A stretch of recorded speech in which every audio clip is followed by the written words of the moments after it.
আসসালামু আলাইকুম, কেমন আছেন আপনারা সবাই? আজকে আমি কাঁচকলা দিয়ে রুই মাছ রান্না করব। তো মনে করলাম আপনাদের মাঝে শেয়ার করি। তো আমি এখানে ফ্রাই প্যানে তেল দিয়ে দিচ্ছি। তেলটা গরম হয়ে গেছে, এই পর্যায়ে আমি হলুদ লবণ মাখিয়ে মাছটা ভেজে নেব। আমি এক পিস করে মাছ ফ্রাই প্যানে দিয়ে দিচ্ছি। সবগুলো মাছ দেওয়া হয়ে গেছে, এখন আমি মাছটা ভেজে নেব। আর মাছটা উল্টিয়ে ভেজে নিচ্ছে। মাছটা ভাবে উল্টিয়ে আমি সবগুলো মাছ ভেজে নিচ্ছি। আমার সবগুলো মাছ ভাজা হয়ে গেছে, এখন আমি নামিয়ে নিয়েছি। এখন কড়াইতে তেল দিয়ে দিয়েছি আগে থেকে বেটে রাখা মশলা।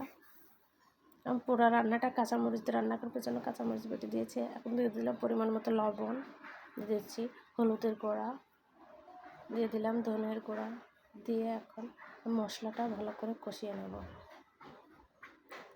মশলাটা যত ভালো কষানো হয় আসলে রান্নার স্বাদটা তত ভালো হয়। এজন্য আমি মশলাটা ভালো করে কষিয়ে নেব। এরপর যে আমার মশলাটা কষানো হয়ে গেছে, এরপর যে আমি এর ভিতরে ভেজে রাখা মাছগুলো দিয়ে দিলাম। মাছগুলো দিয়ে এখন আবার আমি একটু নেড়ে কষিয়ে নিচ্ছি। এরপর যে আমি অল্প পরিমাণে একটু পানি দিয়ে দিলাম। পানি দিয়ে মাছগুলো আমি ঢাকনা দিয়ে ঢেকে কিছুক্ষণ কষিয়ে নেব। এরপর যে ঢাকনাটা তুলে নিয়েছি, আমার মাছ কষানো হয়ে গেছে প্রায়। এরপর যে আবারও আমি একটু নেড়ে মাছগুলো একটা করে তুলে নেব। মাছগুলো একটা করে তুলে নিচ্ছি। আমার মাছগুলো তোলা হয়ে গেছে, এখন এই মশলাতে আমি কাঁচকলা তরকারিটা রান্না করে নেব। এই জন্য কাঁচকলাটা দিয়ে দিয়েছি, দিয়ে আবার একটু ভালো করে নেড়ে মিশিয়ে নিচ্ছি। ভালো করে নেড়ে মিশিয়ে নিয়ে এখন আমি এর ভিতরে কাঁচকলাটা কষানোর জন্য পরিমাণ মতো পানি দিয়ে দিচ্ছি। আর আমি রান্নায় সবসময় গরম পানি ব্যবহার করি, এতে তরকারির স্বাদটাও ভালো হয়, কালারটাও সুন্দর হয়। আমার তরকারি কষানো হয়ে গেছে, এরপর যে আমি ঢাকনাটা তুলে আবারও একটু ভালো করে নেড়ে দিচ্ছি। ভালো করে নেড়ে